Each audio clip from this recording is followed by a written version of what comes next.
Hi, you're welcome back to my channel. Thanks for tuning in. Um, if you haven't yet subscribed to my channel, please do so. There's a button at the bottom. Just click that button that says subscribe and subscribe to my channel. And also, please feel free to share and comment and like as well. Thank you very much. Right, today we're going to be looking at the topic foundation. What is foundation? First of all, what did the Bible tells us about foundation? Foundation, the Bible says in Psalm 11 verse 3 that if the foundation are destroyed, what can the righteous do? We all know how important foundation is when it comes to building a house. It depends on what kind of house you want to build that will determine how deep the foundation is going to be. Um, I look at and I discover that there are two types of foundation. There's a shallow foundation and there's a deep foundation. So I was meant to understand that the shallow foundation is for lighter building. Maybe you want to build something like a light that's not too high of a building, is maybe like a bungalow or something like that. And I got to know that a deep foundation is more for a heavy building, tall building, like a bit of a tall building, large building, heavy building. Those are what the deep foundation are for. Now that brings me to when it comes to the giving our children a foundation, building a solid foundation. Um, I will say, I think shallow foundation, if what you're doing is a shallow foundation for your child. And what do I mean by shallow foundation?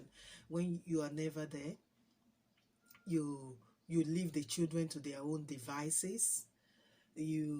All you do is in the morning, good morning, how are you, get them dressed, get them to eat, and then straight to school, come back from school again, just give them the food, sit them in front of the telly and tell them you've done your homework, and they've said yes, I've done my homework, and then you just let them put it down. You don't really take time to sit with them, talk to them, ask about their day.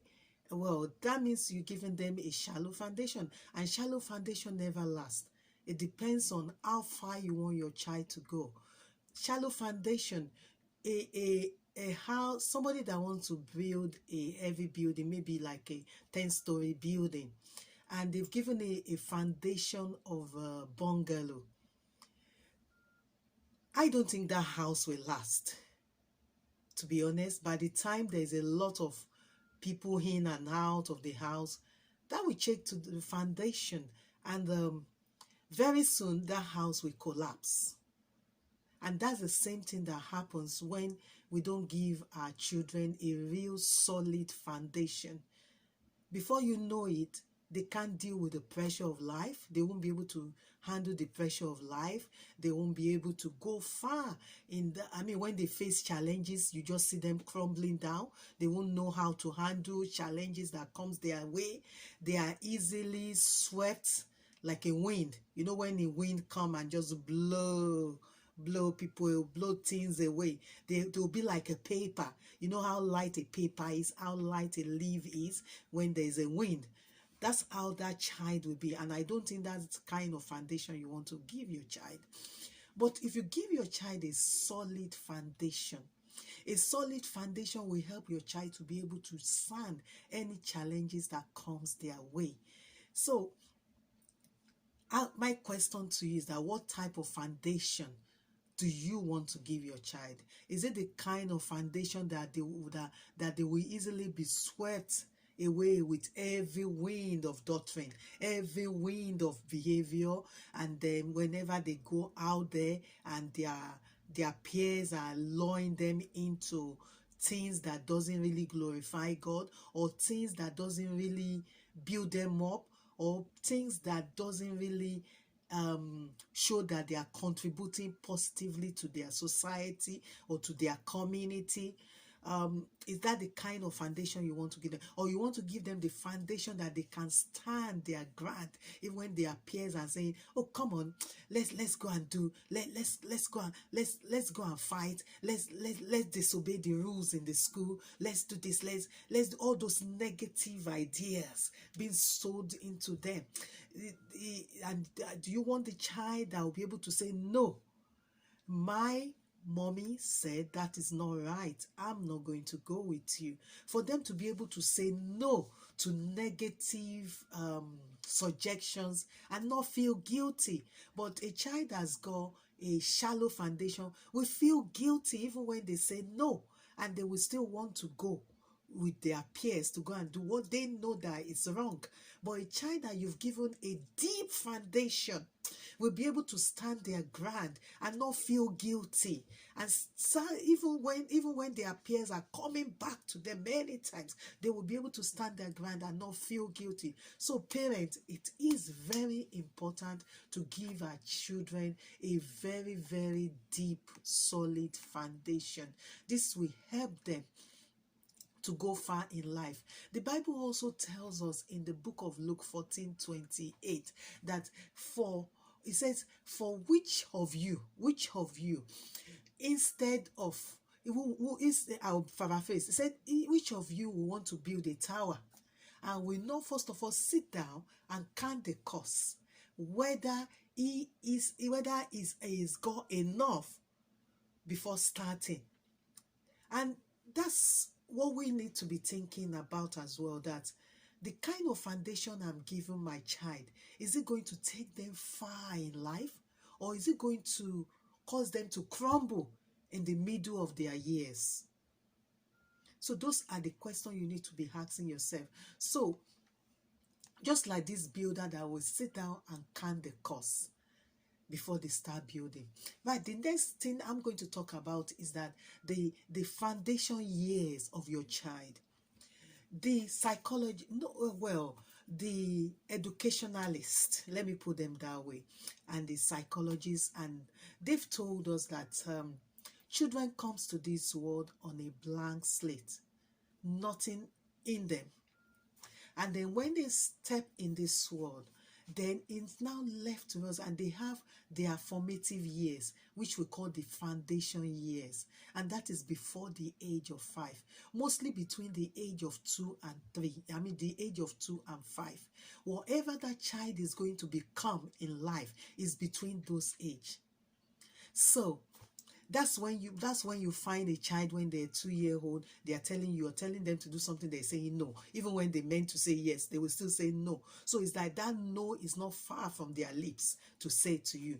And that's when you find them that they kick against your boundary. They want to see how far they can go with you. They say also, you tell them not to do certain things. They want to go and do. When they see you that you've turned your back, they're coming back to do the same thing. That's when they are testing your they are testing your boundary. They want to see how far they can go. So that's why, as a parent, you have to stick to that foundation to make sure it's a solid foundation for your child, because this foundation is going to cause your child to go far in life. So these foundation years, before the child turns 5, when they're kicking, you have to have boundaries in place. You can't do without not having boundaries in place. And when the child is breaking that boundary, have some measures in place. Have measures in place. Have boundaries in place.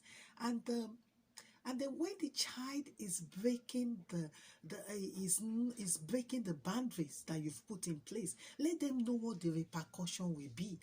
So if for example, you put a chart up, maybe for let's say for a 3-year-old, 3 to 4-year-old, you have a chart that you say, a behavioral chart for them, that if in the morning, if you get ready properly for school, this is what you will get. When you come back, you get a tick. And if when you come back from school, there's no report from school that you've misbehaved, that you break the rule, you get a tick. By evening time, if you listen in the evening, you go to bed when you're supposed to go to bed, you eat your dinner properly, you get a tick. So you let the child know that how many tick you get in a day will determine what's the what you will get. I mean the reward. Yeah, that's the word I'm looking for. The reward you will get for following that boundary through. And if the child breaks the boundary, please, parents, don't, because the child throws some tantrum, the child looks so well, and then you move the boundary. No, you have to stick to that boundary. You have to let the child know who is in control. You say to the child, look, the repercussion is repercussion. You've broke the rules, you broke the boundary, and this is what is going to happen. If what you've put in place is to withdraw some privileges, I mean, something that's precious to that child. That's what I have found that work very well. Something that is precious to that child. You withdraw it, you take it away from that child. And then you take it. It depends on the age of the child, please, parents. If the child is between 3 and 4, please, don't make it a punishment. Don't make it a punishment. If you're going to do taking something away, maybe take it away for half an hour or 1 hour. Don't make it as something you take away for a whole day or for a whole week. Then that will become a punishment. And that's what you don't want to do.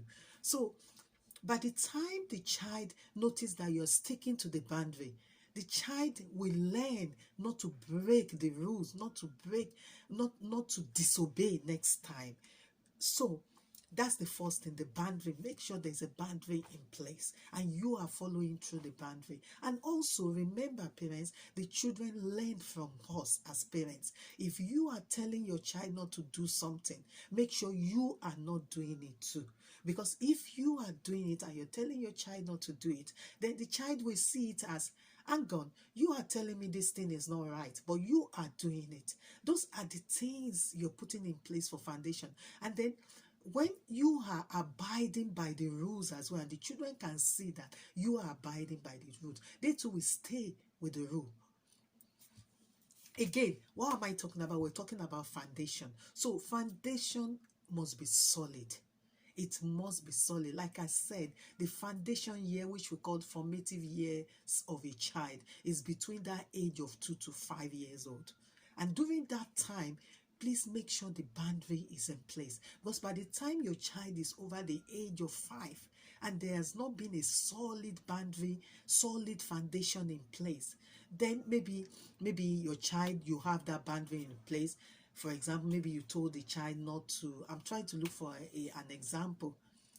Okay, let's say, for example, you told the child that when you told the child where to put the toys when they finish playing, and the child didn't do that. And then you went there, you tidy up for the child. You didn't tell the child that, come on, you haven't tidy up, go and tidy up. And if when you're saying go and tidy up, the child throw tantrum and they say, you know what, let me just quickly do it. You do it. The first time you do that, the second time you do that. Well, very soon the child will not see it as I'm supposed to be tidying up. These are the type of children that when they eventually start school, they don't see the reason in tidying up when they finish things. These are the children that kick against the school authority. These are the children that give teachers tough times in school. And that's because they have not been told how important it is to follow rules, how important it is to make sure when a boundary is in place, you follow it. So parent, what type of foundation are you giving your child? A shallow foundation or a deep foundation? That's a question I want you to answer within you. On that note, I'm going to stop now and I'm going to still continue. There's still more to touch on the area of foundation. I'm going to come back again to talk to you more about foundation. But on this note, I'm going to stop now and I will say, please, before I go, feel free to share this video.